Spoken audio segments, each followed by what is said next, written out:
Behind me here is what's commonly known as a proper little cruising ship. This is the Outer Reef AZURE 640. It's a semi-displacement hull design and it's built to go places. It's got two 500 horsepower John Deere engines.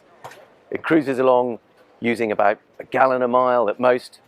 You've got a huge fuel tank of almost 4,000 litres. It'll give you a range of 1,500 miles at 7 knots or 1,000 miles at 10 knots. And it is built to tackle pretty much any kind of sea you can imagine. This is a Category A cruising ship, and if we go and take a look on board, you'll see what that means. So this is the absolute heart of the Outer Reef AZURE 640. This is the crew space and access to the engine room. So a couple of bunks over on the port side, lots of storage, a little private heads compartment for the crew, still all that nice woodwork, and then through the watertight door into the engine room itself. And this is the business end of this boat. We've got twin John Deere 500s, or you can change them for Caterpillar C9s. But what's most impressive here is the redundancy that's built into a yacht like this. So each engine has a pair of Raycor filters with nice clear bowls, a switchover valve so that if one gets dirty you can immediately switch over to the other without having to clean it first. You've got generators, a pair of them, one each side. Again, redundancy. The whole ship can run on one or the other if required. The track hydraulic stabilizers can also run off any of the PTOs, so if one engine goes down it can be switched to the other. This is a yacht that's really built to go cruising, and the way the whole thing has been designed and laid out, it's all beautifully labelled, all the pipe work, all the valves. You just know that this is the kind of boat you'd want to be on in any kind of serious sea. The cockpit is a really nice sheltered space. That Flybridge extension goes all the way back to the transom so that the outdoor dining table is really nicely shaded. And then the doors open up into the saloon and the window disappears so that it feels like you're really nicely connected. And then look at the size of these side decks. Really deep bulwarks on both sides. You can easily walk without having to shuffle at all. There's plenty of space. It just feels really safe and secure. And then one of the other nice features is the Portuguese bridge. So you can walk right around the boat without having to stumble across slippery foredecks. And then this rather nice bow cockpit area. Again, look at the size of the mooring gear here. All hydraulically powered, so there's no danger of any electric motors burning out, twin anchors. And rather a nice little bench seat up front, so you can sit out underway.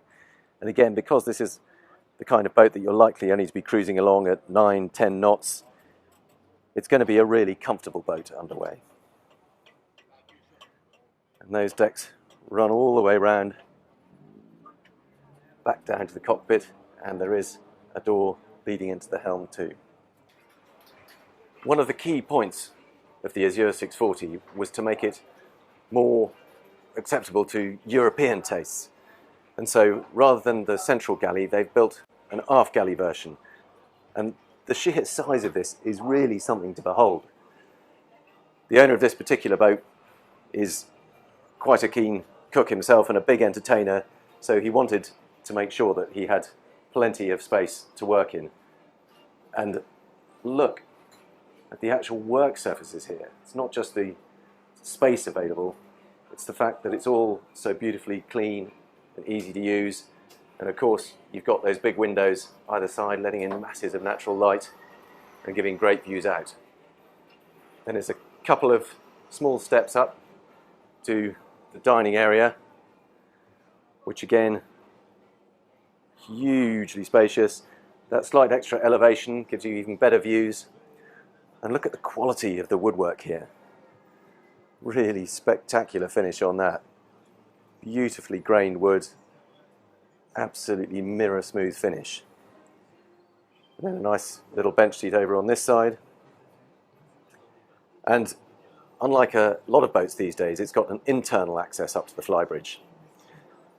There's that door leading out onto the side decks, easy access for the skipper, and the bridge itself, which is now open plan to the rest of the boat, so you've got fantastic 360-degree views, but you've still got that proper huge ship's wheel and a lovely little navigation seat alongside, so that a couple of people can enjoy the ride looking forward underway.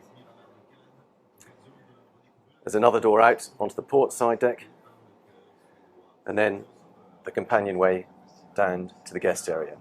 But first, let's take a look up at the Flybridge itself.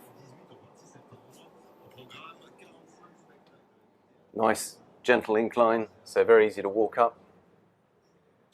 And then the Flybridge area. Fantastic view from up here. Again, a central helm location. Dominant view forward. Another proper STID navigator seat on the port side. And then this is a rather nice new feature. It's like another little mini Portuguese bridge up on the Flybridge. So there's a little seat there, you can sit and enjoy the view underway. It's set a little bit lower so you're not in the way of the helmsman behind you.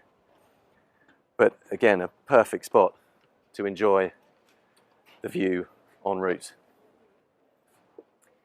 And moving back along the Flybridge, there's a nice little seating area on the port side, another little corner seat over to starboard, and then what has to be one of the largest open deck spaces on any Flybridge you'll find at this kind of 64, 65 foot size. Just look at that deck space. Of course, you can have freestanding furniture out here. If you want to store a tender, there is a large crane over on the port side and enough space to store a really sizable tender up there. But it just makes it a more flexible space, whether you want to use it for entertaining or storing the tenders and toys. And look at the size of that barbecue. Again, it's proper American style cruising. With all the comforts at home on board with you. Now let's take a look down at the accommodation deck. Nice gentle curving companionway leads down, and let's go and take a look forward first. There's a shared day heads and ensuite to the VIP forward cabin. Now for a 65-foot boat, this is a little bit narrower than some, but the advantage of that is it means you've got a nice narrow beam, so into a head sea it rides very, very comfortably rather than bashing and slamming its way through the waves. It just cuts through very nicely. It will do up to 14, 15 knots, but to be honest, it's really built for cruising at sort of 9, 10 knots, making the most of that fuel consumption and refinement. Here is the guest cabin. It's a good sized twin. Nice natural light coming through those two portholes. There is a separate space in there for your washer and dryer. Nice and quiet, keeps it outside the actual cabins themselves.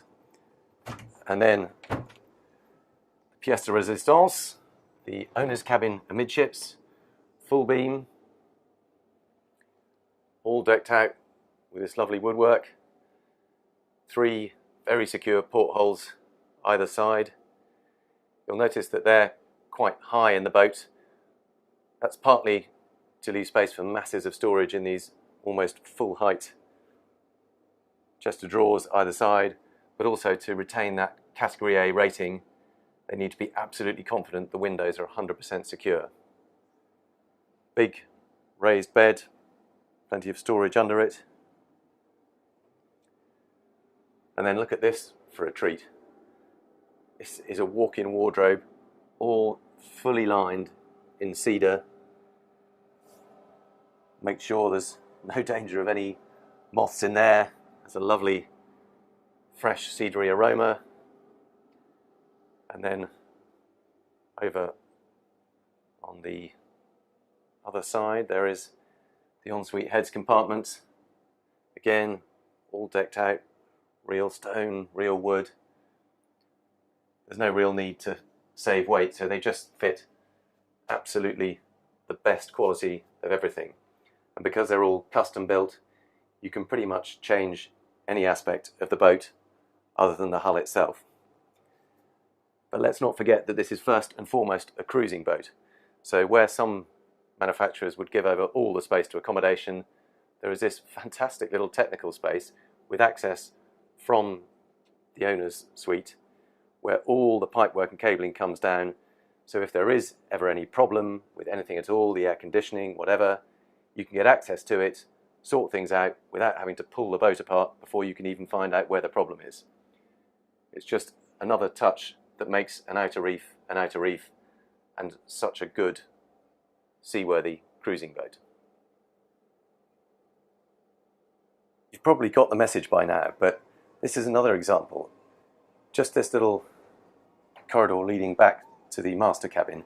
Every single floor panel you can lift up, get access right down to the bilges, get some idea of just how clean they are and how solidly built the hull is.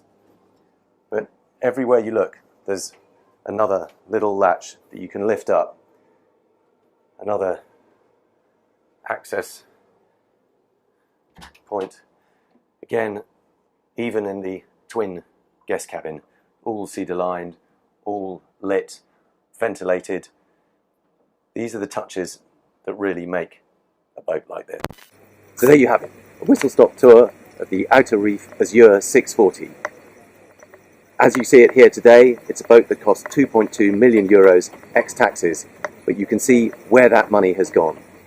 It's a boat that is capable of crossing oceans, and more to the point, it's a boat that you are going to be comfortable crossing oceans in.